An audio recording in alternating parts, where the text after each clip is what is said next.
The Germans, the Italians, the rest, they don't have a lot of young people. So bringing in young, unskilled people to assimilate and to do the work that the Germans can't because they're too skilled, that's actually a pretty good match. But that's not how the Europeans see it, because under globalization, they've gotten more and more specialized, more and more value added, and they just export. Now that that's not an option, they have to do something that's more holistic internally, and that requires a more balanced labor market. Immigration would provide that. But you're talking now about making an economic transformation, and the people who would be responsible for making it work are different color. Let's get into, I guess, I would love, before we get into Ukraine, I'd love to get into Israel, Palestine. And look, you read the Old Testament, this has been going on from the beginning. What a great place to start. I know. Let's go all the way back, ladies and gentlemen. It's been going on. I was there 3 months ago. You know, my joke was like, people get along as long as you got plenty of razor wire walls and machine guns, you know. And you know, there are certain, it's almost like this, a Chekhovian peace. It's like everybody's disgruntled. We're all going to kind of live with each other. You go to Tel Aviv and, you know, you've got Muslims and you've got, you know, Jews working together and different, and we're like a big family, but, you know, and then you're driving down the highway and there's just nothing but a long, long wall where the West Bank is over here and, you know, the average Israeli is over there, blah, blah, blah. Were you surprised at October 7th? I was surprised that Israel was seemingly utterly unprepared. The idea that Hamas would do something like this and basically become the next ISIS, that wasn't as much of a shock. The surprise is that they had some success. They shouldn't have. This has been Israel's #1 security concern for well over a decade, and all of the cell towers that people use in Gaza for phone calls and text messages go through Israel. All of the aid goes through Israel. All the food, all the energy goes through Israel. I mean, there's a freaking book in the Bible about how hard it is to get to this place, and Israel controls all access. Right. This should not have happened from a national preparedness point of view. It's part of it was because they went from actually watching the border with their eyes to watching a computer screen. And I disagree with that, because if you're not going to have feet on the ground, you're going to be doing a lot more with signals intelligence, and we can have a discussion as to whether that was appropriate. But they also had a lot of human intelligence penetration throughout. People forget that while Israel is the Zionist entity and a Jewish state, it also is a multi-ethnic country which has a substantial minority of Arabs who are committed to the state. So it is not particularly difficult for the Israeli intelligence to recruit Arabs to penetrate these organizations. The problem was much more basic. Are you familiar with what's been going on here in the United States with folks on the MAGA crowd, especially folks like Matt Gaetz and Donald Trump, basically lambasting U.S. military and intelligence forces for being insufficiently loyal? That started in Israel 10 years ago. And so basically it's gotten to the point where the Israeli right considers the Israeli military a political entity and just ignored it. And so we have seen warnings about this coming up as long as 16 months ago that were just ignored at the top. So there's a cautionary tale here for us as well. When people claim they represent the military, but have never served, have no idea how it works, thinks it's politicized, refuse to talk to them, it leads somewhere. Yeah, that's of course the biggest concern, because when I went to Israel, one of the things you know is that the Netanyahu had to align himself with these sort of ultra right-wing biblical fundamentalists. You know, I'm not even sure I would call them right-wing. They're their own thing, but I know exactly what you're talking about. They're their own thing. You see huge swaths, entire towns of Hasidim. And you're like, what's going on here, man? I mean, they're and they vote as a unified bloc. So their rabbi, which I didn't realize, they follow the Talmud, not even the Old Testament. The Talmud is more of a, you know, sort of the writings on the Old Testament. So one person may write these, you know, sort of all their interpretation of all these stories. And when you are in that group, Lubavitch or whatever, you follow your rabbi and you don't question what your rabbi, that one leader, says. I think I'm right about that. And they Yeah, vote according to whatever. this is not a perfect comparison, and I'm sure it's going to piss people off, but it's a lot like what happens with those folks like Osama bin Laden in Islam and Scientology and Christianity. I mean, you said it. It's just true. Cue the hate mail. But it's true. It's Yeah, like it is. following blindly and listening to the leader of your flock. I mean, that's what it is. And so is that kind of what went on with the Likud? Was it that Netanyahu aligned himself with these people who don't talk to anybody but themselves?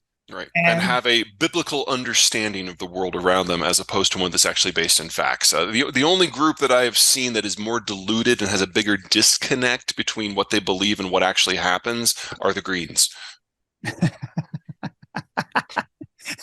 Let's just piss off everybody in the first 5 minutes. Yeah. I love it. I love it because it's called the truth. Yeah. Anybody, these people basically pray to these, what they believe is their truth, and it consumes everything they do.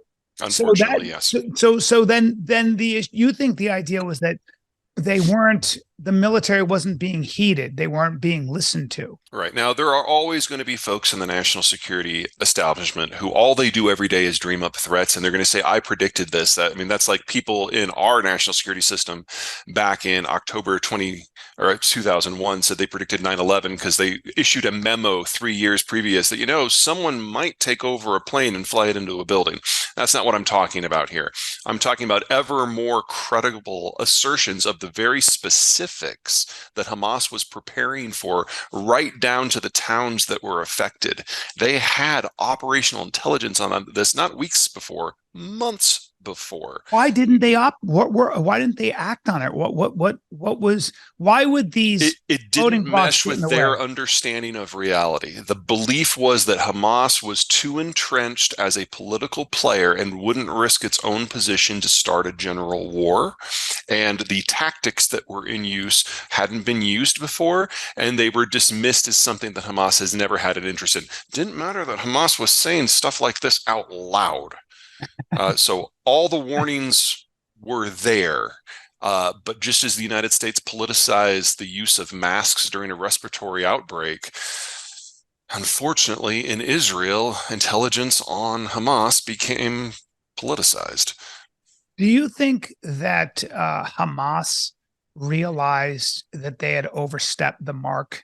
Do you think that if they could do it again, they would? I think Iran was probably very happy with this whole operation, but do you think that Hamas predicted this reaction from Israel? I think it was specifically what they were trying to provoke. Yeah. Yes. They were trying to provoke the raising of Gaza. They were trying to provoke children being pulled out of rubble. Exactly. There were kind of two phases to Hamas's plan. Phase one went off more or less without a hitch. Phase two would be if the Israelis failed to respond in time to basically go further into the country and go after critical infrastructure, additional population centers, and so on. Luckily, the Israelis, especially the reservists, people who weren't even active military, rallied within hours and managed to prevent that second phase from happening. But Hamas had a very similar plot to Al-Qaeda. You commit an atrocity, you provoke a response, that response forces the other side to inflict massive civilian damage, and then people rally around you as a result, and you overthrow the system that you're opposing.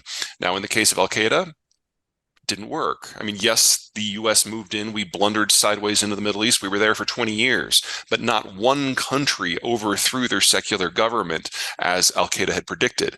And the same thing now is happening with the Palestinians, that no one is coming to help them at all.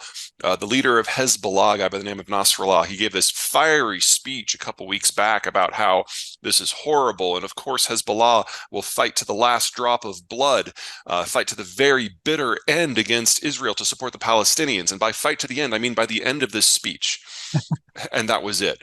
And Iran was even more direct. They're like, as long as Israel doesn't attack us, we're just going to let this one ride. We think it's great what's going on, but we're not getting involved. No one likes Hamas, and very, very few people with means in the Middle East think very highly of the Palestinians at all.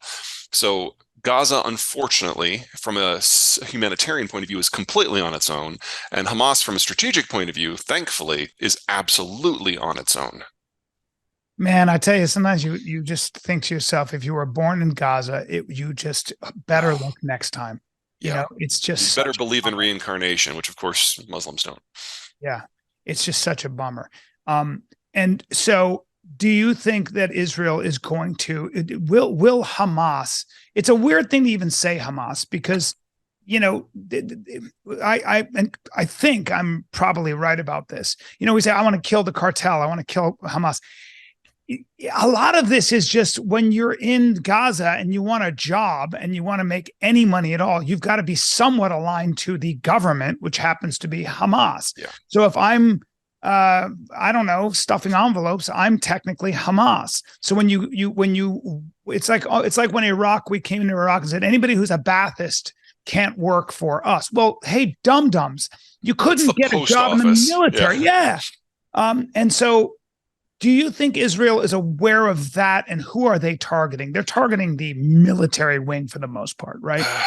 There's two layers of it. One of it is more or less what you're talking about. Hamas won Gaza Strip elections back in the mid-2000s, then never had elections again. So there is no political opposition, loyal or otherwise. It's just Hamas. And so they are the representatives of the government. All the aid that comes in, which, let's be honest here, is the lifeblood of Gaza. There's no economy here. There's no agriculture. There's no energy. It's all 100% donations from the UN that is administered either by the UN or by Israel. And it has to come in after Israel inspects everything. So there's no other venue here. So that is piece one. Piece two is the militant wing, and there is not one militant wing. This isn't like the Roman Catholic Church where one dude's in charge. There's a lot of factions, and clearly some of the more powerful factions work together on this. Now, Israel is of the opinion, and it's kind of hard to argue with them on this one, that regardless of whether there's a split between the militant wings and the political wing allowed the militant wings to do this. And they control the territory and the civilian security apparatus. And Israel, when it left Gaza 15, 20 years ago, did so with the very clear understanding for the Palestinian authorities that you're responsible for security here. And if attacks boil out of the Strip, we're going to treat it like you want to be treated, like a sovereign state, and that means action. And so you can make any number of arguments why that's not fair, because it's not like Israel has done what they can to support the civilian government, but that is their view. And so they are not simply going after everyone with a gun. They are going after everyone with a business card. And if they are successful, Hamas will not exist in any shape whatsoever. One of the things that people forget when they look at a place like Gaza with all those tunnels is that tunnels are really, really good when you control the surface. And when you don't control the surface, you are dealing with a wildly different environment where you don't know where the enemy is. And if the enemy happens to come across the generator that's providing you with air and light, then you die in the dark in a tunnel. So it is very difficult for me to see any form of Hamas surviving this. Not that that's going to solve the problem, because if Israel fails here, we know that in 5 to 10 years' time, Hamas will try again. Yeah. And if Israel succeeds here, well, then you still have 2.3 million people living in an open-air prison camp who are just mad and should be, and they're going to generate something similar, and we'll be back at this in 20 years. If I always fantasize about kind of like the going back in time and saying to the Palestinians, guys, I swear to God, what you should do is suffer quietly but peacefully. Like it's Gandhi. Let's get it gone. And then the Israelis get the Israelis, the left wing to really sympathize, and then turn Gaza into Monaco. You've got this great beachfront, and you can have an infrastructure and everything else. That's obviously me being completely naive. The Monaco comparison is a lot of wishful thinking, unfortunately. I mean, Monaco is surrounded by some of the most advanced countries in the world that party there. Yeah. Yeah. Gaza is next to the useless part of Israel and the even more useless part of Well, Egypt. I guess what I'm saying is how much of Palestinian overreaction, reaction, how much of the Palestinian mindset contributes, without getting ourselves in trouble, contributes at least to some degree in forcing Israel to create an open air prison. Oh, no, fair enough.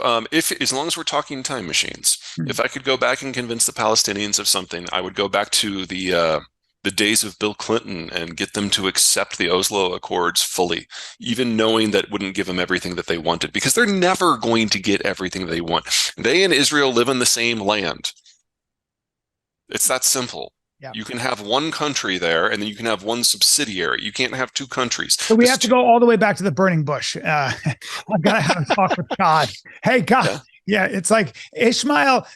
Sarah should never have told whatever her Ragnar to take her son and get out of here. That she should have kept Ishmael and Isaac under the same roof. And the two-state solution only works if everybody agrees where the border is. And that was what the Oslo Accords were about. And that was ultimately what the Palestinians rejected, because they didn't feel they were getting enough. But as we've discovered since then, they could have had that, or they can have nothing. And so they have nothing. Yeah. How does this affect the rest of the Middle East? We know that Israel was about to sign a peace deal with Saudi Arabia. That is not on the table anymore. Will that happen? It is on the table. Yeah. Because the Saudis don't really care about the Palestinians. There's a difference of opinions among the Saudis. You got the older generation who cares about them as a theme, kind of like the way you care about Baskin Robbins. You'll have other ice cream, but you have a preference. The other half, especially the younger ones, they just want them gone, and they don't really care how. So the Saudis will say some of the right things based on the audience that's in front of them. So, like, for example, when representatives of the African Union were in Riyadh, they said all the right things about anti-imperialism, because there's a belief in sub-Saharan Africa that Israel is a colonial project of the West, which is, at best loosely rooted in history, but, that's what they believe. And so Riyadh, trying to expand its diplomatic footprint in Africa, went along with it. But the bottom line is the talks haven't stopped. And the four countries that had already signed on to the Abraham Accords haven't revoked. Jordan is still a Israeli satellite. Egypt is still de facto an ally and actually hates Gaza more than Israel does. So why do they hate Gaza more than Israel? Because the Palestinians are on their border, because that is a land that never had a lot of water to begin with. Nothing grew there. I mean, Gaza was always kind of a desert, wasn't it? A stone. Oh, yeah, always. Yeah. It's Yeah. Egypt was in charge of the Gaza Strip from independence until 67, I believe is the correct year. And they administered it, and it was awful. And they learned to hate each other deeply and viscerally. It was a far worse occupation under Egypt than it has ever been under Israel. And so when the Israelis are like, the solution here is to move all the Gazans out of Gaza into the Sinai tent, I was like, oh, the fuck you will. Yeah. Yeah. But by the way, the Sinai isn't exactly a garden. Not exactly a lush tropical paradise. If you like either. Thorns and poisonous snakes and super dry rock, I mean, I guess, right? Yeah, so, considering your best hope there is that God throws some bread down from heaven, that's the only way you survive. Manna. You're going to get manna for breakfast if you're righteous. Yeah. So yeah, you're right. I mean, it's again, it really is like one of the things I get from a lot of your talks and your books is that geography. Man, oh man, we're just lucky that we live in a certain place. We're very lucky, right? I was saying that the other day. Just how about a little thankfulness for being American? As many problems as we have. I would love to get your take, because you're so prophetic on these things, and I think you've been largely right about Ukraine and Russia. I mean, what's your I feel like you get almost an A for what you predicted would happen. I mean, I don't know if you remember this. Ukraine's at war. I don't know if I think we seem to have forgotten all this with all the Israeli-Palestinian stuff, because I don't know what Zelensky's thinking. I don't know what the Ukrainians are thinking. They've got to constantly be worried that we're going to be like, well, now, no thanks anymore. Hey, we tried. And now Russia and Ukraine are in this crazy war. What do you think? Yeah, that's not the view in the United States. Let me start with the reality of the situation, then go into why we're talking about abandoning or cutting back aid, because it's really not serious talk. So first, the reality.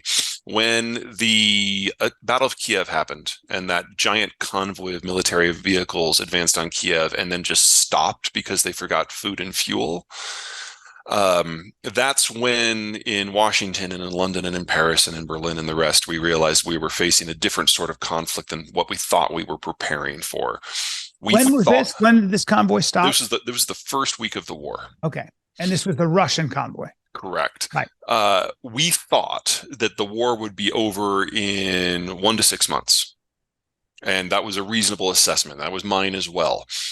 And the Russians would eventually then push on the next line of countries, which includes 5 NATO members. And we would have a confrontation between NATO and the Russians on something close to the old Cold War border, where we would find out exactly what U.S. foreign policy was. Because since roughly,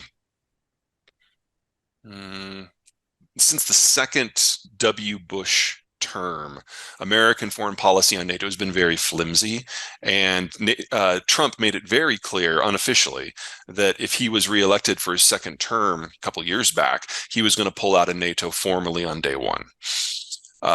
And then you'd have a very different situation with the Europeans unprepared to face down the Russians and having to decide whether they were going to kowtow or what.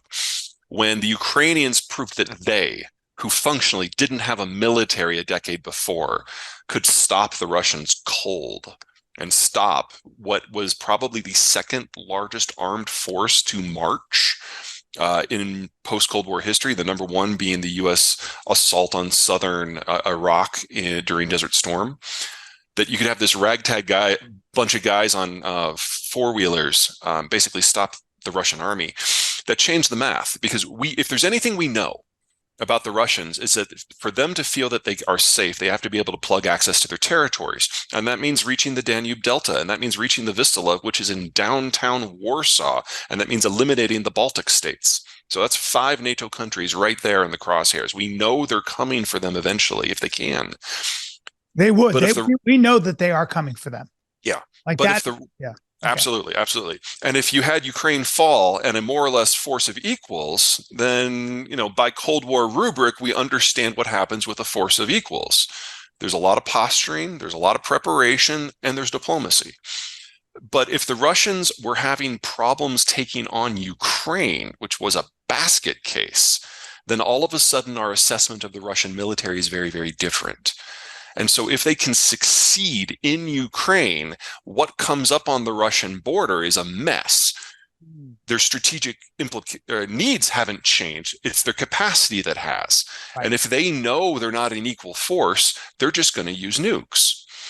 So the decision was made across all of NATO in the first month of the war that we have to prevent the Russians from ever reaching the border, and we have to prevent the Russians from ever facing NATO in a direct confrontation where the nukes would immediately fly.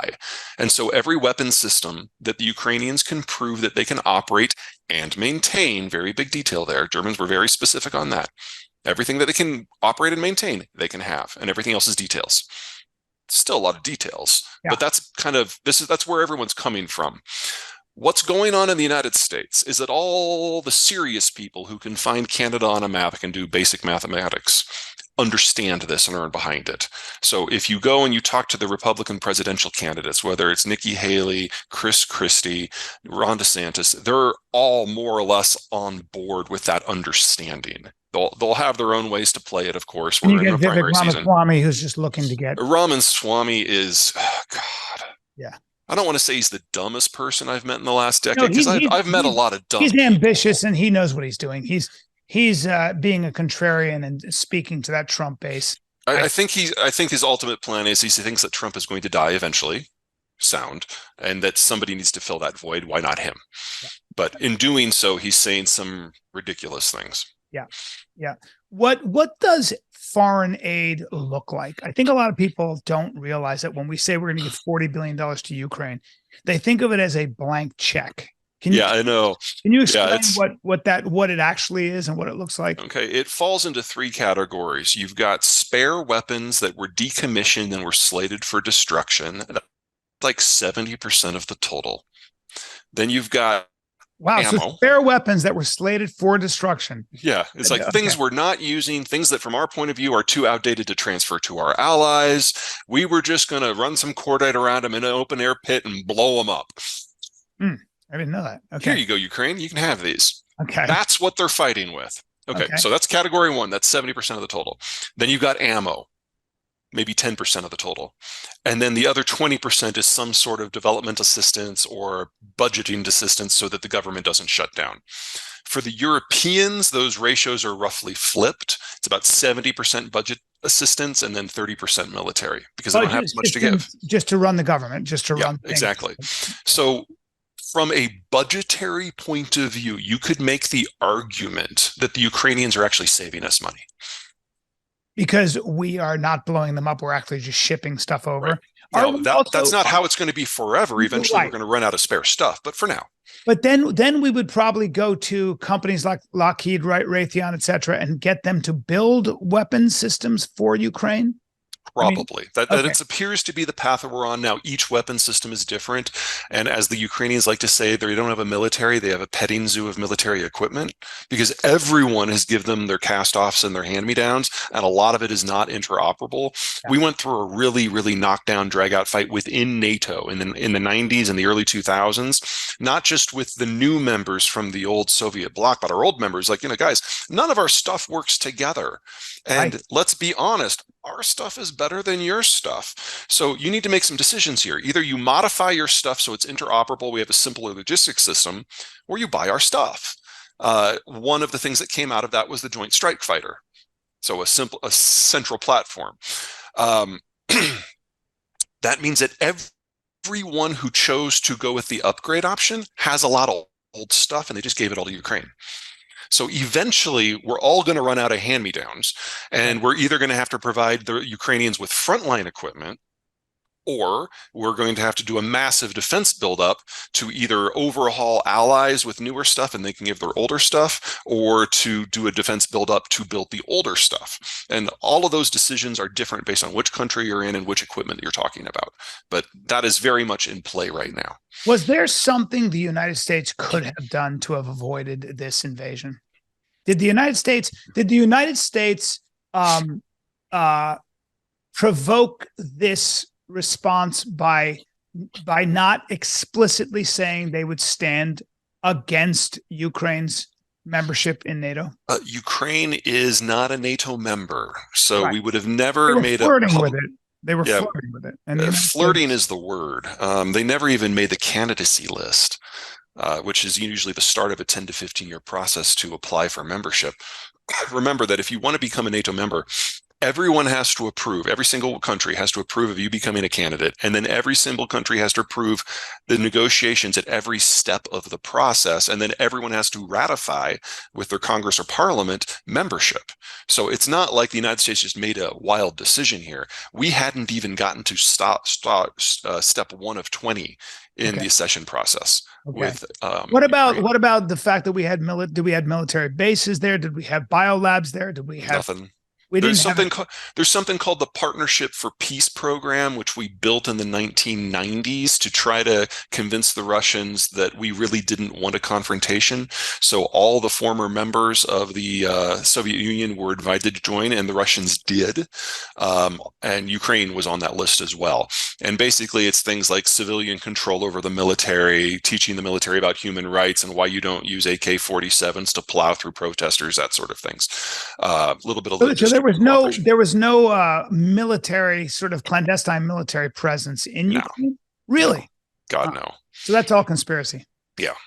And not a very coherent one. Right. Yeah. Well, the amount of misinformation out there is epic. It's epic, man. It's astonishing. That's our biggest threat, I think, in some ways in this country. There's just, you can't even get out of the gates.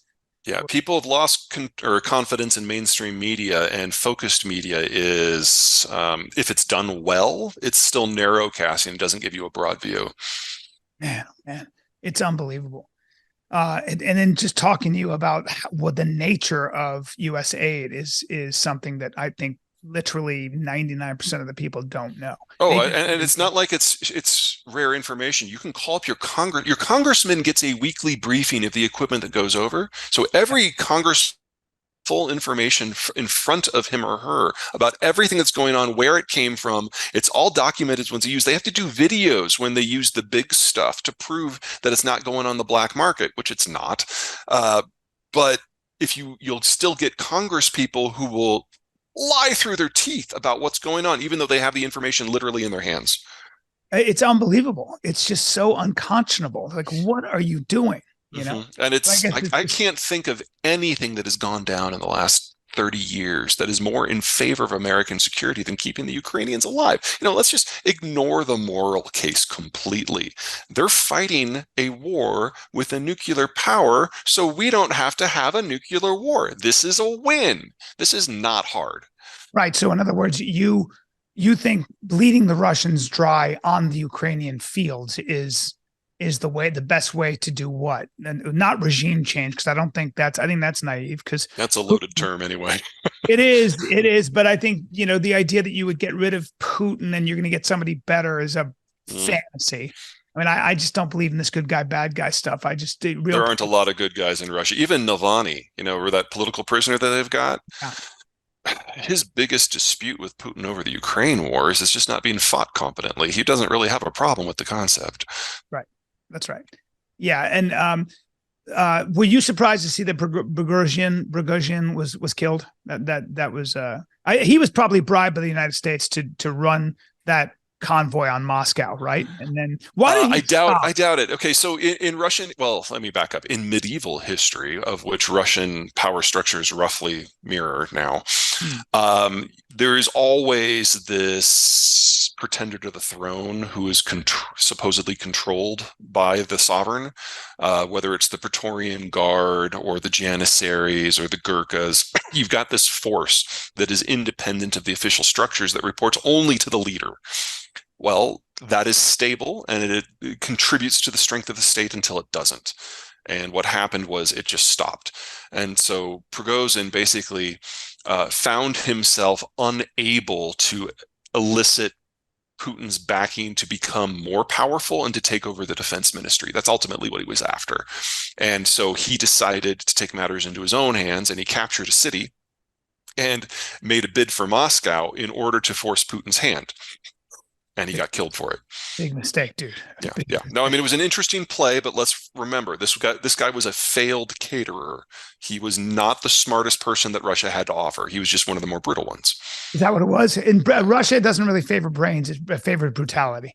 And initiative, but in the right areas, because, if you choose wrong with your initiative, you get killed. Yeah. Yeah, if you're the minute you piss Putin off. Yeah, as long as it works, it works. How are the Ukrainians doing? How bad is it on the ground? Is it a stalemate? Are people dying by the droves still? What's going on? There's still a lot of debate and armchair generaling going on both sides. My best understanding from the people that I discuss with, and they probably wouldn't be happy with me phrasing it the way that I am, is okay, so we had about 60,000 Ukrainian troops almost for a year training with NATO on combined arms conflicts. So the way that Russia faces a force is they just pulverize the target with artillery and then move in mass numbers of conscripts and disposable troops to soak up the mines and the ammo and just try to human wave it. That's the Russian strategy. That's how the Ukrainians were trained until very recently. It was only since the 2014 war that they started actually learning things like small unit combat. So what we trained them with after the Crimean conflict was how to operate in small groups, no more than 50, where initiative was with the local leaders as opposed to the generals back in Moscow. And, you have to decide what your target is. You have to decide how to get that. You have to decide how to use different types of equipment. And those types of forces proved very successful against this static, stated Russian system in the counteroffensives last year. And that's what allowed them to, with a combination of drones and satellite recon and good targeting, to take back their territories in Donetsk and in Kherson. What we tried to school up the Ukrainians on for this year's counteroffensive was combined arms, where infantry is working hand in glove with armor, which is working hand in glove with artillery, which is hand in glove with helicopters, which is hand in glove with the Air Force. The idea that you can have a blitzkrieg style attack, go anywhere and be mobile about it and hit with everything that you have at your strongest point where they're weak. The problem is that combined arms requires an Air Force, and they don't have one. So in their first couple of attempts, they got their asses handed to them because the Russians proved to be able to put down a lot more mines than anyone ever thought was possible. And while the Ukrainians were trying to clear, mines are what stop people. Okay. yeah, because you got to stop. You got to send in the zappers. You've got to do the how do they set? How do they lay mines? Literally, just dig a hole. I mean, physically put it in there. Dig a hole, drop it in. You can also deliver them as bomblets from artillery. There are also vehicles that do it, and the Russians did layer after layer after layer after layer. And so the Ukrainians would come up against this and maybe break through the first couple of layers, but then you'd have a corridor and Russian artillery would start raining down. And since the Ukrainians didn't have air support, the only way they could fire back was with their own artillery, of which they had a lot fewer shells. So I don't want to say it set them up to fail because that's not fair. But we taught them a good technique, but they didn't have the equipment to execute it at scale. So they had some tactical successes, but no big breakthroughs. So there's huge swaths of farm territory that are covered in mines. Oh yeah. And what are the Ukrainians doing about food? What are the Russians doing about food? What are the Russians doing about material? Well, the Russians have had a very good year for harvest, so nobody in Russia is going to starve unless it's a distribution issue. Ukraine, despite having a couple of shitty years, is still was one of the world's largest agricultural exporters. And even without the roughly 2 million square miles of agricultural land that is either under siege, Russian occupied, or mined, they still have more than enough to feed themselves. What they lack now is a sufficient volume to keep their exports up. In addition to the fact that getting out by sea is a problem. What's life like for the average person in Kiev or whatever? I mean, are they able to? Is there any economy? Are they able to go to work? Are they able to go to school? Kiev's probably not the best comparison because it was the most service-led of the cities economically. And so as long as you don't have a power outage because of an air raid, I don't want to say life is going on normally, but the restaurants are open, people are going to work. There, the economy is more or less functional. As you move east and south, you're getting to more industrial lands. So like the Kyrvy region, which is roughly south, that's the big industrial heartland. That's where their steel belt is. The problem is that it gets most of its electricity from that nuclear power plant that you keep hearing about, which is shut down, and it gets most of its coal from areas that are now mined. So basically the value-add economy, the materials value-add economy in Ukraine is basically stopped. And I'm surprised that the Russians have not reduced Kiev to rubble the way they did Grozny. Why? Not an artillery range. And their Air Force can't do it. Yeah, the Air Force. They would do it. They just don't do it. Exactly. They would have no problem doing it. And if you look at Kharkiv on the northeast, it took immense damage in the first year of the war because it was an artillery range. God. Man, oh man. How do you see this ending? There's no best case scenario. If the Russians win, we get that confrontation with NATO. If Ukraine wins, though, again, remember, if there's one thing we understand about the Russians is they feel they have to get to the Danube and they have to get to the Vistula. Yeah. Well, that means if they get kicked out of Ukraine completely, they're just going to try again and again, as long as they can. Well, they have Crimea. They're not going to let go of Crimea. Well, if the Kerch Strait Bridge is destroyed, they will have to. But majority of the population of Crimea is actually Russian, yeah? Right. Now, we don't have good census information on Crimea because since the first attack on the Kerch Bridge back in, what was it, about a year ago now, people have been getting out because they're like, holy shit, the Russians can't hold the line. And, they're probably right. There's only 3 rail lines into Crimea. One is the bridge, and that one's been destroyed. The other two go within missile range of the front. One goes within artillery range of the front. So people, if they can get out, they're getting out. We don't know how many people are left in Crimea. We also know that it has a Turkic minority that is furious at the Russians. So, there's definitely a fifth column there if it comes to that. But if the Kerch goes down completely, then the Russians will have no choice to evacuate Crimea because they can't support it. They can't get stuff in, and it would be a massacre of a scale we have not yet seen in this war, and the public humiliation to the Russians would be global. So it would be a massacre. The Ukrainians would massacre the Russians. Well, the Russians would be given the option to surrender, and if they didn't, they have no equipment coming in, no ammo coming in, no fuel coming in, and no reinforcements coming in. It would be a massacre. Oh my God. It'd be a disaster. That seems like it'd be a red line too. That would just, But if Ukraine wins everything, it doesn't stop the war. Just means there's a pause until the Russians feel they can try again. And so if the Ukrainians are going to prevent that, they have to cross into Russia proper, and they have to neutralize a couple of cities that serve as logistical hubs for the war. That's the Rostov-on-Don. That matters. And all of a sudden now we're talking about the Russians theoretically using nukes as a defensive weapon. So you expect this to go on for at least 5 years? I don't know. And I think that anyone who gives you a time frame for how they think this is going to shake out is just making it up. Right. So many of our assumptions before the war, during the war, have been proven wrong. And the best we can do is kind of shine a light on when something matters and explain why. And that's basically what I've been doing this year. Yeah, but the world needs Russian oil. I mean, the Russians are still selling their oil, right? Despite the bombing of that pipeline, which Let's speak. Well, that was a natural gas pipeline, but your point stands. Who do you think, before we get into that, who do you think bombed the natural gas pipeline? Oh, I have no idea. You don't think it was the Americans? All of the dominant theories don't make sense to me. I don't see why the Russians would have done it because it was their primary leverage over Germany. Yeah. I don't see why the Americans would have done it because if you remember back on the 1st of September, last year, the pipeline was blown up in like the 3rd week of September. On the 1st of September, the Russians turned it off and publicly threatened the Germans. Like, look, without this pipeline, you don't have an industrialized economy anymore. Right. So you have a choice to make. You either do it our way, you backstab NATO and Ukraine, and we'll turn the line back on and you can be modern. Or you keep doing what you're doing and the pipeline stays off, and you can be Western, but with an agrarian economy. Choose.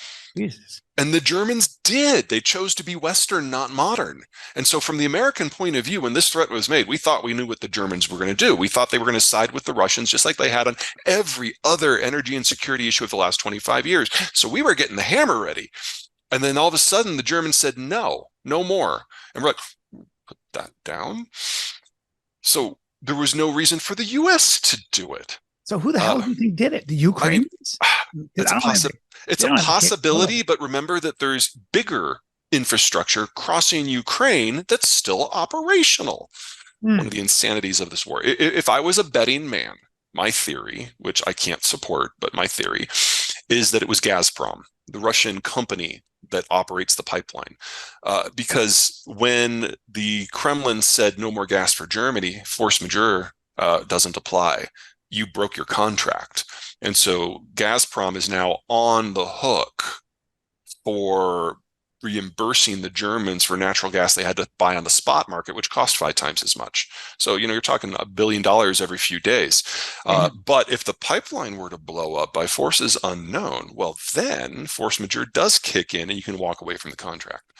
That's just my personal theory. Jesus Christ, dude. It's so crazy. There are just so many things that just how the hell do you? It's like if I was the emperor of the world. If you were the emperor of the world, you'd be wringing your hands. My God, it would be a fucking nightmare. Oh yeah, no. So many moving parts. It's impossible to be a leader. I mean, it's like I've been watching Foundation recently. I kind of sympathize with the emperors, even though they're total bricks, because it's a big job. We'd all be doing the same thing. There's a limit to what you can do. It's trade-offs. One less evil thing than the next. What is first of all, is Germany actually becoming an agrarian society? Is China just as much trouble as you were talking about, or did Germany find a way to get oil somewhere else? Germany, the oil to this point has not been a problem. Oil is a more or less fungible commodity, and as long as most of it is shipped by tanker, there are other options. They cost a little bit more, but it has not proven a deal killer. The problem's been natural gas. Natural gas The is where difference, Peter. What's the difference? Natural so gas. oil is the black stuff, the liquid that you know see in all the shows. You refine it into things like naphtha and gasoline and diesel, and that naphtha gets turned into things like plastics. So it's the primary industrial input for modern society, especially for transport fuels. Natural gas, oversimplifying here, is primarily used as an electricity generation fuel. It's also used to create a lot of chemicals that can't be made that cannot be made another way. So when the natural gas line was cut off, because natural gas is a gas, it usually has to be piped. There was no alternative supply as there could be for liquid oil. So what the Germans had to do was three things. Number one, de facto ration and shut down heat in a lot of public buildings, shut down a lot of their industrial capacity because the natural gas that they could get now cost too much. It was like 5, 6, 7, 8, 9, 10 times as much. So the German industry that created all of the chemicals that then go into German manufacturing, that just stopped.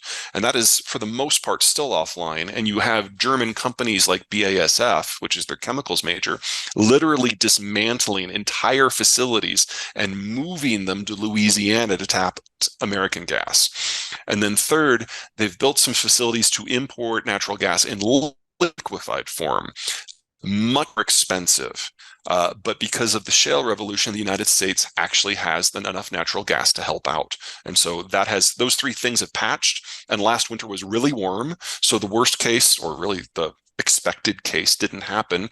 And this winter, we're finding out how much all of their patches really work. It's a much more normal winter now, but they started the winter with the reserves full. Cost Europe like $800 billion to fill those reserves. But they're starting from as good of a position as you can be in, considering the situation. And that pipeline is never going to be fixed. It's no.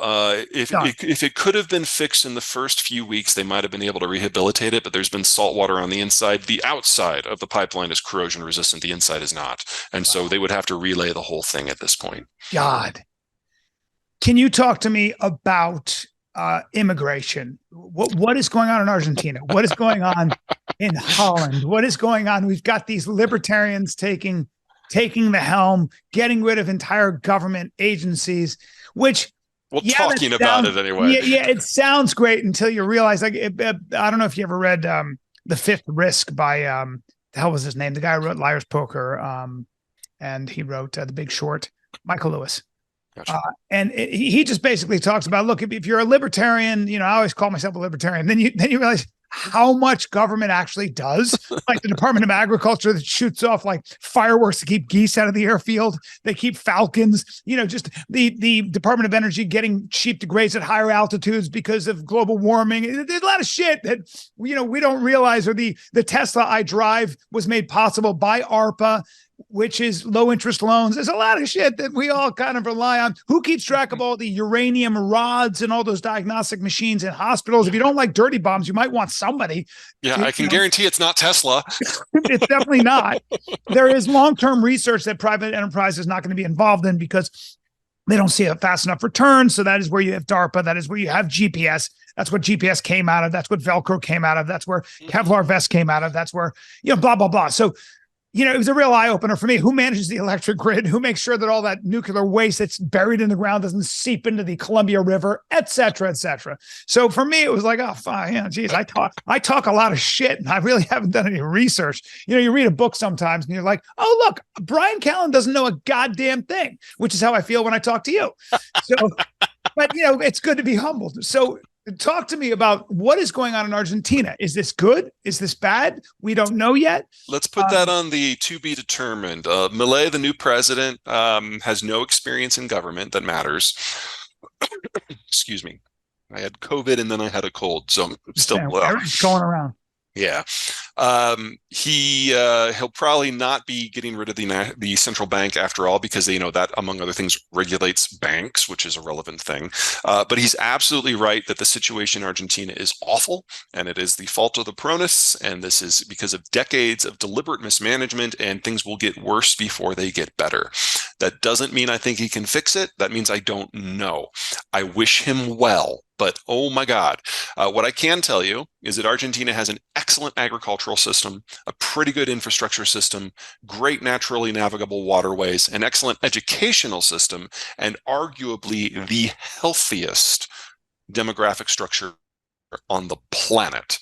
So Wow. the bones are good. You just need a government that is not dedicated to destroying them. So even if he ends up being a D-grade president, it's an improvement. Well, so when you say the Peronists were socialists, basically, is that what they were? No, they're basically take the most destructive and economically nonsensical aspects of socialism and fascism and put them together. That's Peronism. Wow. Wow. Yeah. Time to go, guys. Time Yeah. to go. Now, this is not the first time a non-Peronist has won the presidency, and his party is the third largest in parliament. So he's got his work cut out for him, no matter how this goes. Because he's still up against the Peronists. He's still up The against. Peronists are the largest party in parliament. Amazing. And they justify their actions how? I mean, like, hey, guys, look at how it's been going, Well, the whole idea of Peronism is that the government is the representative of the people, socialism, and the determining factor in the economy, fascism. And so there are unions which the government runs. And the government has the right to intervene in any part of the economy at any time in order to recreate resources. And one of the ways that they've kind of patched that all together and made that nonsense work is to just print currency like mad. So they also have hyperinflation. That sounds like America, dude. Yeah. But this, I mean, I always like to use Argentina as a cautionary tale for the United States. It's like, if you get up every day and commit yourself to making your situation worse, after 9 decades, you can eventually get past your natural gifts and your demographic gifts and ruin it. But it takes a dedication that I have never seen out of American politicians. Yeah, of course not. Yeah. I mean, now you are rewarded if you can amplify your monologue, and being grounded in truth is of minor importance, of vanishing importance. Probably put it the best way. If you combine Trump's effort to build a cult of personality with AOC's idea of modern monetary theory and put that together, that would be probably the closest thing to Peronism that we could come up with. Yeah, it's called suicide. It's not a good idea. With immigration trends the way they are, especially in Europe, is this creating is this the reason we're getting these nationalists in? It's a big part of it. Poland and Holland. Yeah, remember, we've got a couple of things going on in Europe that are happening here too. The population is aging very quickly, and most of the countries in Europe have aged past the point of no return. So they're on a long-term path towards national dissolution because they just stopped having kids. That's in Germany, that's in Spain, that's in Poland, that's in Italy, that's in the Netherlands.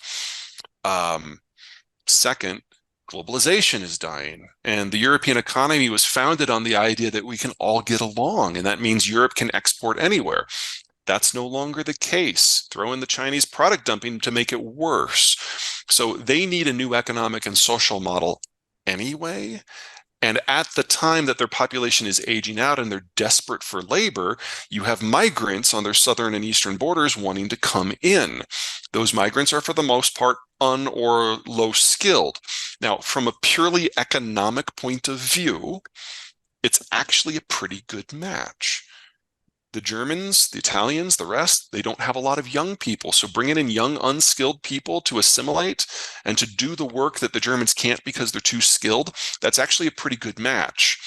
But that's not how the Europeans see it, because under globalization, they've gotten more and more specialized, more and more value added, and they just export. Now that that's not an option, they have to do something that's more holistic internally, and that requires a more balanced labor market. Immigration would provide that. But you're talking now about making an economic transformation, and the people who would be responsible for making it work are different color. So you get all of the economic pain, all of the social pain, and more of your electorate are old, and old people, they're crotchety and they don't want to learn Sudanese. So it's Well, that's what I was going to say. It's, I was just in London and then France, and if you are in the airport of London, seeing an indigenous Londoner, let's just call it a white person with blonde hair and blue, is about as rare as seeing a giraffe. And so you've got, it's primarily a lot of Somali, a lot of Arabic, a lot of Pakistani, a lot of Indian, and it really does look like the United Nations, and it certainly looked a lot. Remember, more like, you're talking about London, which was the capital for centuries of a global imperium, and where people from the colonies came and went all the time. That's not new there. Mm-mm. It's really new in a place like Berlin or Rome. It's new in a place like Berlin and Rome. Okay. Yeah.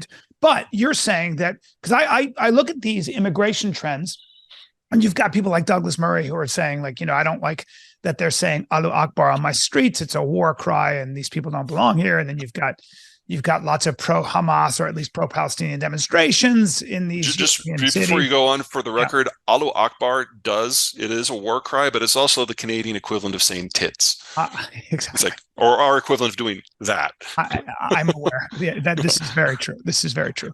But, there seems to be a renewed sense of anxiety, worry, angst over Europe losing its, ready for this, national character, its Christian national character, and this is what you hear a lot. I sympathize with that idea, insofar as, if you look at what made these countries magnets for everyone else, these liberal democracies, you can make the argument that the institutions that took centuries to build are there for a reason and should be preserved. That doesn't mean that these countries aren't benefited by controlled immigration. But do you think Europe's like England, Sweden, do you think their immigration policies, Germany, have their immigration policies been irresponsible? Have they been too, quote unquote, liberal, too woke? What is the deal here? There are some interesting debates going on in Europe about all those topics right now. I think it's important just to understand the scale of what has to happen here if the economist approach to this is going to work. Take Germany, population roughly 85 million. They need 2 million people a year under age 25 for the next 30 years. Oh my God! Yeah, that means that the Germans to support their economy. Yeah, just 2 million people a year, just to hold where they are now. But they're at zero population growth, aren't they? They've been below zero for some time. So, for this to work, there aren't any Germans left in Germany. And so, people who say that immigration is the solution, like, it can be a patch, it can be part of a broader approach. But if that is your solution, your countries won't exist in 30 years. And I hate to sound like a conspiracy theorist, but that's just math. The solution is to encourage your own people to have more kids. And that means relatively pro-natalist policies like you see out of places like France or Sweden, where it's easier to have a family. But there is no way you do that without a much higher tax base. It's expensive. Yeah. And so we're going to have to, all of us are going to have to do things that we don't like to do. We're going to have to make some hard choices. Canada has proven that you can make immigration alone its solution. But Canada is a very, very special place with a unique political identity. I don't think that's replicable. Inward migration to Canada on a per capita basis is triple that of the country in second place. I don't think anyone else can follow Canada on that path. We have to find another way. Right, because if you're going to bring in 2 million people a year who are obviously from other countries, primarily Muslim countries, for example, then these people bring their customs with them. They bring their culture with them. And your idea of an English culture is obviously going to go by the wayside because England is they're not a settler state, but they were functionally in the same basket. If you're talking about the settler states, New Zealand, Australia, the United States, Canada, and to a lesser degree, the United Kingdom and Argentina, we have a much more fluid definition of citizenship. And so we can bring in a higher percentage.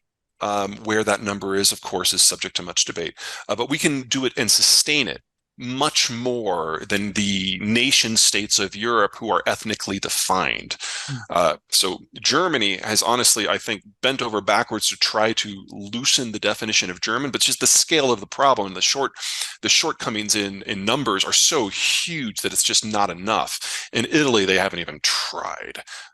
When you immigrate to Italy, you're pretty much living in a ghetto. Poland's even worse. Here, however, you know how when you fill out a form that asks you your race and your ethnicity, Yeah. and how if you mark the first one white, and then down below the subcategory for white Caucasian is Hispanic or non-Hispanic. Yeah. The reason for that is that Mexican Americans specifically, usually by the second generation, define themselves as gringo. They define themselves as white, regardless of what their skin looks like. Sure. Because they see it as a cultural term that means we are part of the ruling class. It's something to aspire to. And for the most part, American culture agrees with that.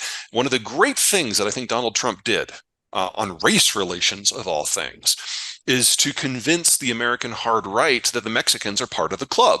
That was a huge achievement. The racial tensions talk about we have, the wall and all that stuff. exactly. Just because what he discovered is something the Democrats haven't learned, is that the only group that's more opposed to inward migration to the United States than the labor unions are existing Mexican Americans. Yeah. He figured that out. They haven't. They're also trending more conservative, aren't they? Socially, they are definitely more conservative than the American norm. Yes. Yeah. Yeah. But you don't have that sort of differentiation in identity in Europe. It's much more monochromatic, and that makes immigration a hard sell. Do you worry about how big tech is controlling the narrative? Are they censoring voices they don't agree with? Why is corporate America? Why are they trending more woke? Are they? What is this going? Let's start with ESG. There's a lot of things that ESG should be. I mean, I don't think any of us have a problem with the idea that corporate America wants to be more responsible. I don't think any of that pisses anyone else. Right. Anyone's off at all. The idea is the tool to get there. And the problem is that no one's using the same tools and there's no unified metric. So everyone has made up their own criteria. Some of them are really dumb. But in the broader societal issue, we're going through a political reshuffling in this country, and the factions that make up the parties are moving around, and some of them are jumping ship, and some of them have been pushed off the ship. So Donald Trump was successful at drawing the unions out of the Democratic coalition, and they're functionally swing voters now. But on the other side, by bringing in the populists, he pushed the business community out of the Republican coalition. So if you're why did that happen? Trump had a hard time with anyone who would tell him no or yes, but. He wanted 100% agreement, and he wanted them to just do what he said, what he wanted to do as the thoughts crossed his head. So if you remember, he had that industrial council in the first 2 months of his presidency, brought in, I think it was like 15 of the top 30 business people in the country, and they got tired of being called fucking faggots and insulted to their face and coffee thrown at them, so they left, and he dissolved the council because he thought it was doing? That's what he was doing. He literally thought it would just be them singing his praises, and they actually came to do work to make the country better. Wow. And when he realized it wasn't going to be about him, he stopped. Amazing. So the business community got pushed out of the coalition. He campaigned against pro-business candidates in Congress even, and he completely purged them from the Republican Party apparatus. So they're all swing voters now. Well, if you've been pushed out of the political system and your faction business has been part of the political system since day one, I mean, you were there for the declaration, you got to figure out where you fit into society now. ESG, more than anything else, is an internal conversation within the business community about where they fit in. And are they going to get it right on their first try? Of course not. How many things have you done that you got right on your first try? Yeah, and it doesn't help that people on the left and the right have very different ideas about what ESG is that are completely devoid of reality. And they're all screaming at the business community. Yeah, man. It's I hate saying like we've never been this divided before, because I think that's we have. This is our sixth time. It's true. But do you think that do you think that technology like this is making it easier to purify your echo chamber?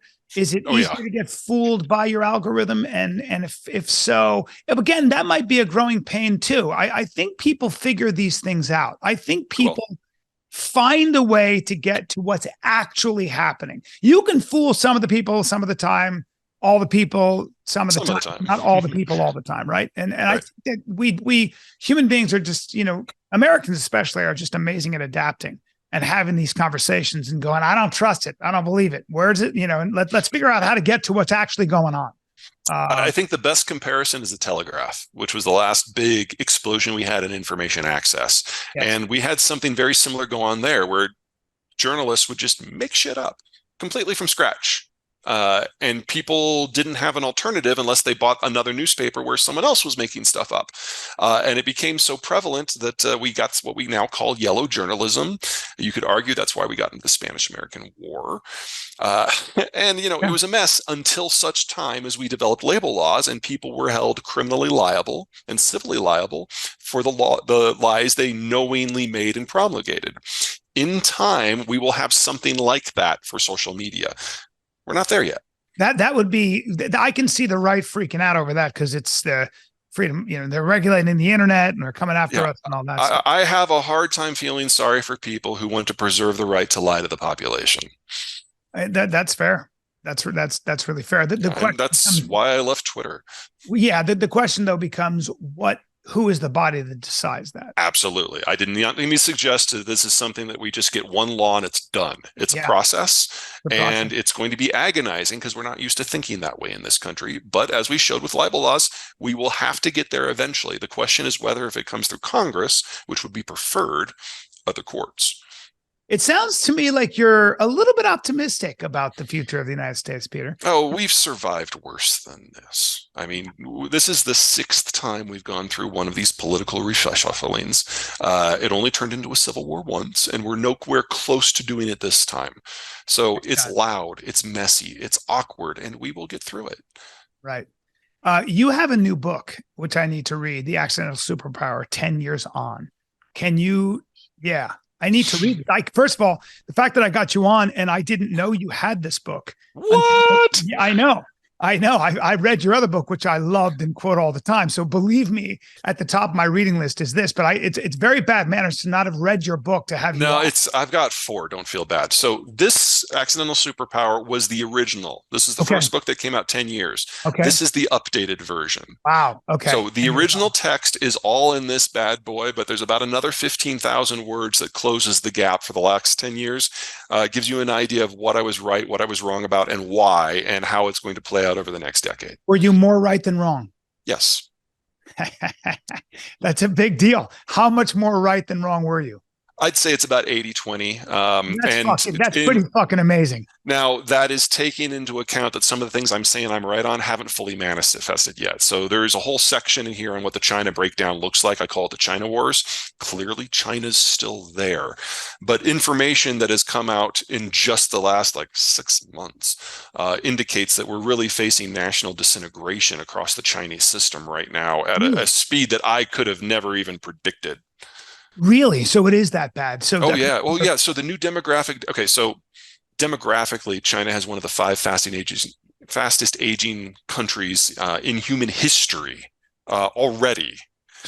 They updated the data about 4 months ago, and they're now saying that the decrease in their birth rate in the last 5 years is a more significant statistical decline than what was suffered by the Jews of Europe during the Holocaust. Oh my God. Yeah. So it's just the scale of this is hard to wrap your mind around. To what degree was this just government interference? Governments basically would penalize you for having more than one child for a long time. That was definitely a big part of it, but also remember that China was the world's fastest urbanization story. And when you move from the farm to the city, you have fewer kids because they're no longer free labor. They become an expense. So they went from having 7 kids 45 years ago to, if you're living in Shanghai or Beijing, 0.4 kids now. So you've got entire towns that are empty. Well, it's not that they're empty. It's just that they're their organic birth rate in most of their urban centers is now 1/3, 1/4 that of replacement rate. And, we know where that leads. That leads to zero. They're going to have to turn to sub-Saharan Africa and say, hey, guys, come over here. We'll start educating you early. And if the Chinese were to accept every single migrant from the entire planet, it wouldn't be enough. It's like, remember the Germans, 2 million a year? The Germans have an 85 million strong population. Even with the new data, China probably has 1.3 billion. Dude, so they need everybody. The scale of China has always been mind-boggling, and now we're seeing it from the other side of the hill. Oh, man. So what does China do? We're talking about the disintegration of China. We're talking about the end of China within 10 years, yeah. The end of China within 10 years. Yeah. What replaces it? History is replete with examples of how civilization can collapse in China in a very short period of time. If I was a betting man, I'd said we'd get a civil war complete with warlords in the north that kills over half the population within the next quarter century. So that's... What are they fighting over? Resources? Resources, arable land, coal, you name it. This is the norm for Chinese history, by the way, fighting in the north. But then, that's 500 billion or 500 million dead people right there.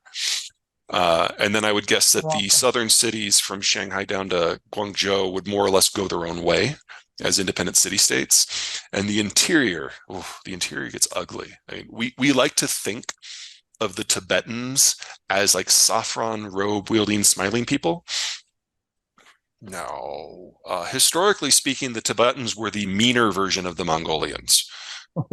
And the Han Chinese have treated them very, very badly this last century. Yeah. And I can only imagine the retribution that would be visited upon the remaining Han if Zhejiang and Inner Mongolia and Tibet were able to go their own way again. Inner Mongolia, there's some rough people. There's some riding warriors, Man, oh man. Is this not lost on the average Chinese citizen? It's hard to tell. The propaganda has become, I left Twitter because I could no longer use it to garner information.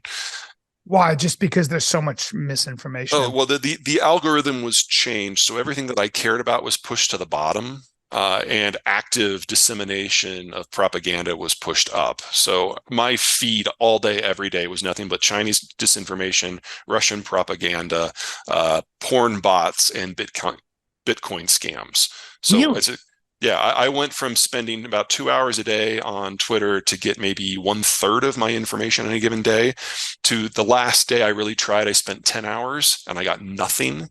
And how can you tell when something is bullshit and when something is not? Well, I've been doing this for a while, and I recognize Chinese and Russian propaganda by syntax alone at this point. Is there no way Twitter can keep X can keep Chinese misinformation? A lot of the Chinese misinformation is coming directly from Twitter accounts now. Musk has always been very pro-Chinese disinformation over Twitter. Why? Business. Wow. I have to assume there's not another reason, because that makes him sound even worse than he is. You're not a fan of Elon? No, well, once he started filling my feed with anti-Semitic and white supremacist tropes and then Iranian propaganda, I was like, I'm done. Jesus, I'm so naive to this stuff. I don't pay enough to. I'm never on X. Never have. Well, then you're not missing anything. It used to be my single most useful tool, and it's gone. Wow. Where do you get your information? We are in the process of coming up with something new right now. It used to be that we had about 3,000 primary sources around the world that we'd sweep through about once a week. About half of those have just aged out, and we don't have the manpower to go to them more often. So we're going to be using the holidays to come up with a new gathering system. But then does that mean the New York Times and The Economist and Time Magazine are not where you go? Well, I have no problem with those formats, but I need to dig a lot deeper into a lot more specific issues. So if you've got a weekly or even a daily periodical, that's trying to cover a broad range of issues, and, The Economist is always doing it from an economic point of view if they can. Same with the Journal. Yeah, you've got to get into the weeds. Exactly. They're good at they're reasonably good at what they do, but they don't go deep enough or specific enough for what I need. So where do you've for you're looking all day long at all different kinds of sources that you Yeah. know, yeah, probably don't. And, one of the solutions, although it's exhausting, is just take on more clients. Because every time I take on a new client, I have to learn the world through their eyes. And that's very useful. It's just very time consuming. Yeah. And so you spend most of your time telling, like, so you'll work for a Brazilian company and you've got to know everything about if they sell soybeans or whatever, you've got to know everything about the I've soy. got everything about Brazilian agriculture, everything about the soy market, everything about the soy consumers, the stability, the uses. Yeah, blah, blah, blah, blah, blah. God, dude, that's all day long. All A day busy long, man. every day. A busy man. I just, I wish I had you every day so I could just, I could just get the real answers here. It's really fascinating to talk to you, man. I can't wait to get into your book. 10 years on, what is it again? What is the new superpower? Accidental superpower, 10 years on. Who is the accidental superpower? United States. Yeah, that makes sense. Yeah, we're not good planners. Yeah, we're not, are we? We're not.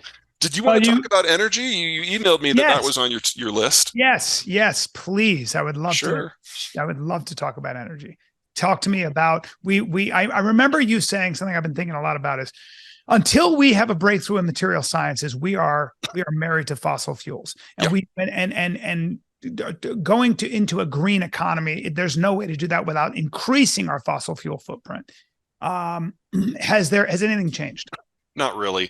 There is more money going into the investment into new fuel systems. Things like hydrogen are starting to take off. That doesn't mean they're a good idea. It just means we're trying them out. And I'm all for trying out everything. I just say, let's not spend $1 trillion on something until we know it works, but spend 10 billion to find out if it works. I'm all for that. Let me give you an idea of scale. So let's assume for the moment that we're in a world where the only concern is the green transition. That's all we care about. We need to increase the amount of electricity we generate and transmit by roughly half. And since the sun doesn't shine everywhere and the wind doesn't blow everywhere, you're going to have concentrations of production that are separate from concentrations of consumption. One advantage of the fossil fuel system is you bring the fuel to the city and you have a power plant outside the city. That doesn't work with solar and wind. You'll have solar systems in Arizona that are wiring power to LA, and you'll have wind systems in North Dakota that are wiring power to Chicago. That's a lot more wire. Yes. So you need to increase generation by half, but you probably need to triple long-range transmission. That's a lot of copper. That's a lot of aluminum. So that's scenario one. Scenario two, we don't care about the green transition at all. All we care about is the end of China. And we want to expand the industrial plant so we still have manufactured goods. I think we can all agree that would be a nice thing. That also requires a 50% buildup of the electrical grid. Now, that is relatively agnostic from a fuel sourcing, so you might not have to do as much transition. But in that scenario, wind and solar are part of the conversation, but they don't dominate the conversation. We'll still use natural gas. We'll still hopefully build some nuclear, for example. If we do both of is 3D printing a reality? It's a reality, but it's not ready for mass manufacture. It's great for prototyping, and it's great for complex supply chains where you want to combine like 4 or 5 pieces into one. So it's becoming more and more popular in automotive and aerospace, but it's incremental. It's not, you're not going to just wave a wand and all of a sudden everything's printed. Right. We're getting closer, but it's not moving as fast as I would like. Right. So number 3? Well, the number 3 is we do both of these things at the same time. And we double the size of the grid and quadruple the amount of transmission. Which we're going to have to do. That seems to be the path we're on at the moment. Yes. Now here's so you're saying manufacturing is coming back to the United States. Yeah. As China dies off here, we're going to need plants. And that is happening as we speak, isn't it? Yep. And we've only had like 4 years in the last 50 where we've added more than like 5% to the grid in a year. And most of those are recovering from a recession. So it's just that we went back to work and we use more power. So we need to have like a 1950s and 60s build out of the industrial plant for electricity at the same time we're doing everything else. And if we can't get the power on, none of the rest of this can happen. So we need to do it like, yesterday. second best option would be today or tomorrow. Yeah, as you're talking, I'm thinking, what do I invest in? Since I got to invest in more in copper, in aluminum, and all these things that, in cement. Right? I'm not an investor guy, but I it's hard know. to argue that a bet in the technologies of urbanization wouldn't be a good bet right now, because Yeah. all of our cities need to have industrial plants expanded. Not all places are going to be equal. I think in absolute terms, Texas looks the best. I think in relative terms, I think North Carolina looks the best, but there's a story everywhere. There's a story everywhere. And I always feel, I talk to you about these things, and I feel like there's a whole bunch of noise going on the surface. The abortion debate and the woke debate and biological males and female sports. I hate the culture war. Yeah. And it just, at the end of the day, is a bunch of noise over what's really actually the nut and bolt reality of how you are going to be living your life in the next 10, 20, 30 years. Oh, you don't have to convince me. Yeah. Yeah. But it really puts things in perspective, right? It's like politicians are talking over here, and it's like, yeah, I know, guys, but there's a whole thing going on over here that you actually might want to. It's a little bit like, remember Bill Maher, and I wish I'd come up with it. He said, a terrorist's bullet or bomb isn't going to kill you. It's the food you're eating, America. It's the diabetes. It's the amount of sugar and saturated fats and all the other shit you're eating, whatever it might be. I thought that was pretty profound, but that's always what I think about. It's kind of like the signal versus the noise, right? Well, if it makes you feel any better, doubling the size of the industrial plant, increasing the electricity base by 50 to 100%, these are good problems. They're good problems. These are problems of record economic growth. We should be thrilled to have these problems. Yes. We can't expand fast enough, is what you're saying. Yeah. The countries that are the countries that are going to have an energy crisis still: China, Europe.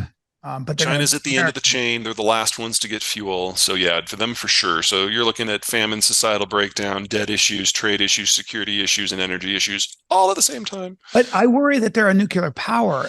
What happens when this all goes on? Is there? I don't want to tell you to not worry about that, but let me kind of put it in context.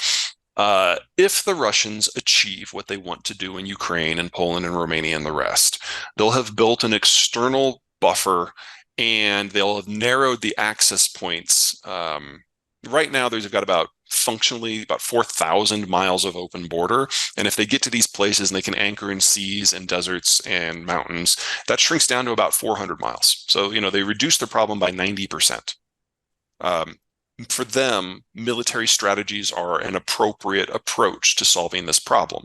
Doesn't mean they're going to be successful, but it makes sense. If you're in China, what do? There's nowhere to go. China needs access to the world for raw materials and to Europe and the United States for end markets. So a military strategy doesn't solve anything for them. If they go into Russia, the Russians have made it very clear they'll just get nuked. If they go into Vietnam, they'll be treated just as badly as they did the last time they did it in 79. India's on the other side of the Himalayas. The United States is on the other side of an ocean. So there's nowhere that they can go. And threatening someone to buy your stuff isn't a great military or economic strategy. They're in trouble. Yeah, so I don't want to say it can't happen. I just want to say that it doesn't fix anything for them. Taiwan. Is Taiwan now with the CHIPS Act? Is Taiwan shit in a brick or? Nah, they're fine. Yeah, because I don't think there's any profit for China. I don't know if they could afford to invade Taiwan. Why? Well, let's assume for the moment that they could. Let's assume for the moment they could conquer Taiwan in less than a month and capture it mostly intact. Right. And it's, they can't operate the semiconductor facilities because they can't operate their own back home, which are like 90, I'm sorry, they can do 90 nanometer and bigger chips. Yeah. Taiwan specializes in 10 and smaller, and all of the facilities that are in between 10 to 90 in China are operated by foreign staff. History gets changed very quickly on, like, when somebody invents something. Could be like we were talking about the telegraph, certainly the internet. There are these seismic developments there are these developments that create seismic shifts that render entire quadrants of an economy sort of almost obsolete. Do you foresee any anything like that? Is there anything on the horizon in terms of technological Sure. advancements? So, in other words, are we moving beyond the computer chip, where we won't even have to be having this conversation? Are we moving beyond copper wire and aluminum wire? Is there anything that you know of that is going to be kind of a game changer? If we're going to do the green transition successfully, we need a better transmission system than copper and aluminum, and we need a better battery storage than lithium. At the moment, I'm unaware of anything that's the prototype stage that would match those criteria. So you're looking for the right thing, and the smart money is working on it, but I'm unaware of anything that's near breakthrough. I think the only thing that's hit prototype that looks promising is artificial intelligence, and I don't think that that's going to really change things for the next decade. The problem's the manufacture. All of those chips come from one town in Taiwan. Hmm. And regardless of what happens with the Chinese, we're not going to be able to produce them much longer. They require a constellation, a logistical tail of something like 9,000 companies around the world, most of which only produce one product for one end user and have no competition anywhere. So does AI terrify you? Does AI worry you that? It's something that I think is worthy of deep thoughts, and I'm really actually kind of proud of us for having conversations about it before it's here. We don't do that very often, but I think we're going to have a lot more time than we think, because if that constellation breaks down and all you have to do is lose like one or two countries, Germany is the one I'm most concerned about. We just can't make the chips anymore. So we're going to have a few more years to figure this out as we build an alternate supply system. Okay. But you don't worry about the robots waking up. No, you've got general artificial intelligence, and then you've got applied. And general is Skynet. We're nowhere close to that, a thinking machine. Applied, that's like what we're seeing with ChatGPT, where you just load data into the system or give it a very, very sophisticated decision tree, and it can't wander out of those parameters because it can't think. Now, that is still potentially game-changing technology in any number of sectors, but it's not sentience. There's more to sentience than processing power. There really is. Yeah, that's right. That's true. It's still processing power. It's still an open language platform. And the question is, does AI figure out how to AI itself and grow exponentially? Yeah, these are good questions, but that specific one, we have a lot more than 10 years. A lot more. Good. I like to know this. I like to know that I got a little more time before I have to figure out how to kill an autonomous robot. Pull the plug. Problem solved. Yeah, this is lithium sucks. Does it? Yeah, it's not power dense. It takes too long to charge. If that's what the robots are going to come after us with, we're fine. It's true. You got to just wait till they go to sleep. Wait till they have to be repowered up. Yeah.